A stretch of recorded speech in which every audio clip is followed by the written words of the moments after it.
Right, what a wonderful event we've had over the last 2 days.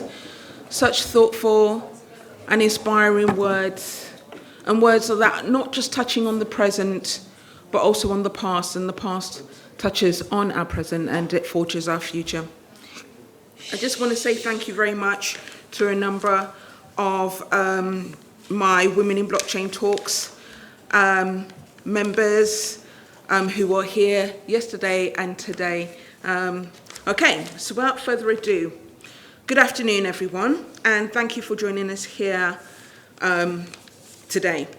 It's a privilege to be hosting this panel discussion as today's broader theme of women of the world for the empowerment of women in politics, economy, and diplomacy. Particularly at a moment when technology, law, and economic participation are converging in ways that will shape opportunity for decades to come, our future. The digital economy is no longer emerging, it is here.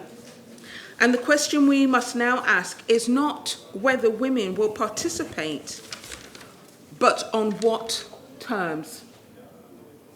Globally, women are starting businesses at record rates.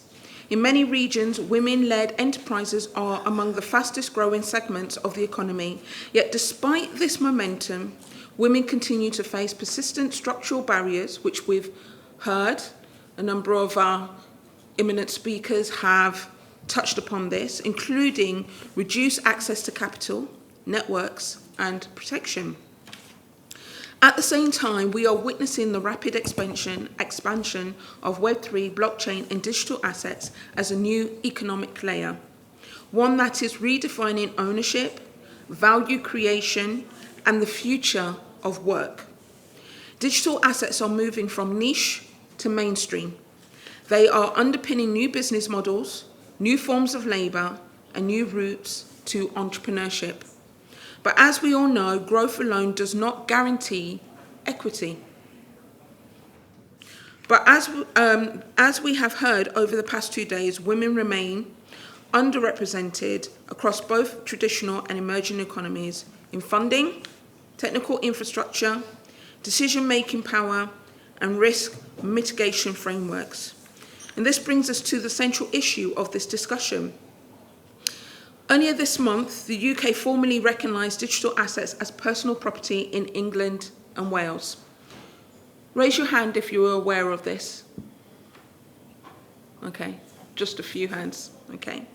This is a landmark development, not because it is technical, but because property rights are foundational to economic participation.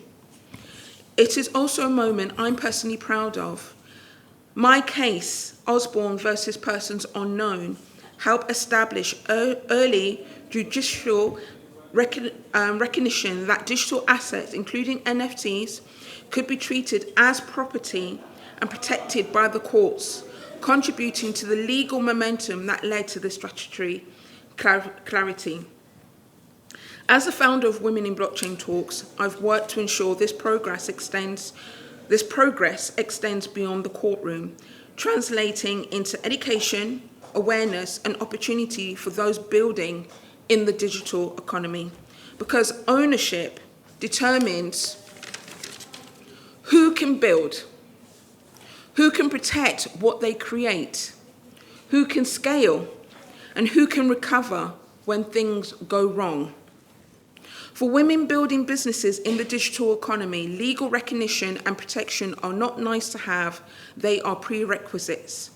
This shift makes clear that digital assets are no longer experimental, they are economic infrastructures.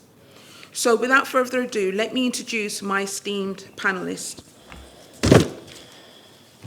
So we'll start.